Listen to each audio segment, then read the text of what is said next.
Gelar kesarjanaan adalah Sunset Industry. Sekolahan berbasis bata dan semen atau mortar and brick adalah Sunset Industry. Dan ini semua merupakan komentar seseorang, orang tua murid yang menghadap Senat DPR di Amerika beberapa bulan lalu yang merubah masa depan belajar dunia. Sungguh, ketika di masa COVID, banyak terjadi diskusi dengan para orang tua yang bete dengan kegiatan sekolah swasta yang tetap berbayar mahal, namun ngajarnya pakai online. Juga di sekolah negeri yang gurunya sangat tidak siap mengajar via online dan gayanya yang sama di dalam mengajar online di kelasnya ini membuat pelajaran gak ada yang masuk di otak anak-anak. Guru ilmunya tinggi, namun cara mengajarnya itu skill tersendiri.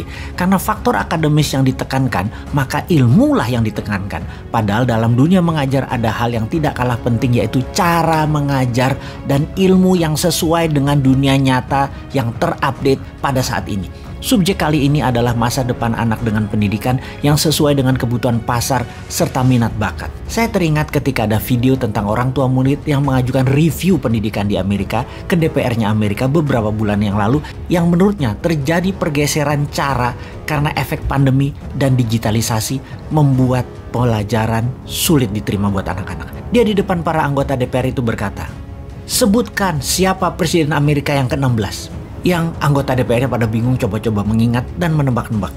Kemudian unsur kimia apa setelah rhodium?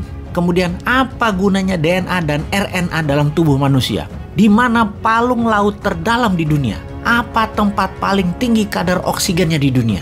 Semuanya bingung menjawabnya. Lalu dia mengatakan, "Ambil Google dan cari keyword tadi dan Anda akan menemukan jawabannya." Kemudian dia melanjutkan pertanyaan dengan, "Mengapa anak-anak otaknya diisi hafalan yang semuanya ada di Google dan bukannya harusnya anak-anak diajari dan dibekali dengan bagaimana cara memproses informasi dan membuat otak berpikir intelektual?" Inilah pernyataan berharga miliar atau million dollar question.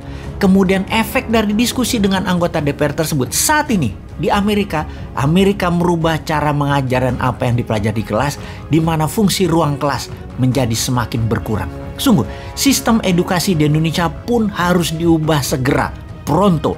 Dunia hafalan dihilangkan, dunia keterampilan ditingkatkan.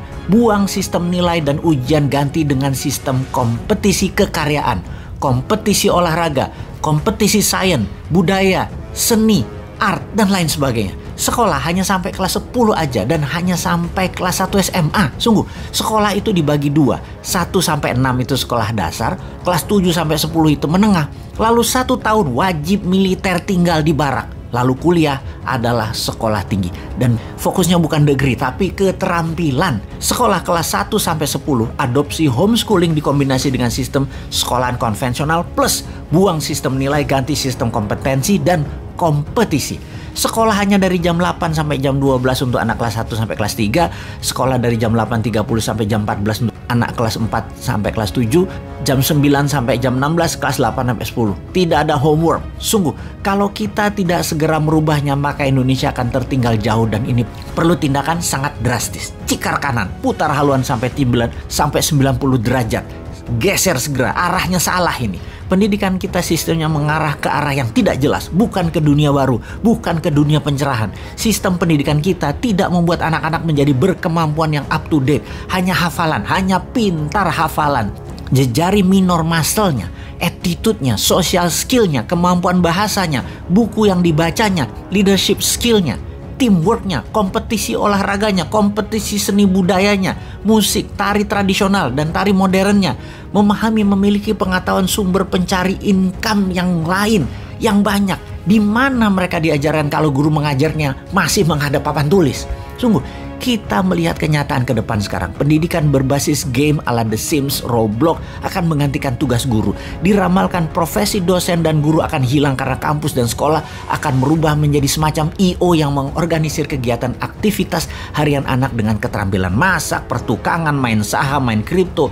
Lalu dunia kampus perkuliahan langsung diajari oleh ilmuwan-ilmuwan kelas dunia dari ruang masing-masing, di rumah masing-masing, di kelasnya guru besar tersebut. Sebuah realita di dunia pekerjaan saat ini yang sama sekali tidak akan ada sambungannya dengan apa yang anak-anak kita pelajari saat ini di sekolah dan di kampus. Itu adalah realita dan itu adalah keluhan dari banyak pengusaha. Dan pada saat ini juga kita menyaksikan kemunculan pekerjaan-pekerjaan baru yang tidak pernah kita kenal 10 tahun yang lalu, seperti barista, blogger, web developer, apps creator atau developer, smart chief listener, smart cattle manager, big data analyst, cyber troop, cyber psychology, cyber patrol, forensic cyber crime, smart animator, game developer, medical sonographer, crowdfunding specialist, social entrepreneur, fashionista dan ambassador, cloud computing system, cloud service specialist, dog whisperer, drone operator, dan lain sebagainya. Kita juga mendapat fakta ribuan cabang bank di seluruh dunia sudah ditutup dan ribuan lagi akan ditutup. Di bank, tawaran untuk pensiun dini bagi sebagian besar karyawannya, mulai dari teller sampai office credit sudah mulai terjadi saat ini. Dipastikan 5 tahun dari sekarang cabang bank tinggal 20% di seluruh dunia dibandingkan 10 tahun yang lalu. Kelak, bila blockchain revolution sudah menjadi kenyataan diterima cepat di Indonesia, maka bukan hanya mesin ATM yang menjadi besi tua, melainkan juga mesin-mesin edisi. Itu tentunya akan merambah panjang daftar pekerjaan-pekerjaan lama yang hilang. Fakta lapangan, ribuan bidang pekerjaan dan bisnis seperti kasir di supermarket, sopir taksi, HRD, loper koran, agen asuransi, guru, juga sejumlah akuntan diramalkan akan berkurang tinggal 50% dalam 5 tahun ke depan dibanding dengan saat ini. Kita tentu perlu segera merubah dunia pendidikan selaras dengan pekerjaan-pekerjaan dunia bisnis dan kegiatan-kegiatan manusia yang baru. Lalu, ayo lakukan segera. Kalau tidak mampu dilakukan dalam 2 tahun ke depan, minggir semua ya. Termasuk kalian kandidat yang di etalase 2024 yang juga ditunggu solusinya akan dunia pendidikan. Kalau tidak, ya minggir aja sekalian.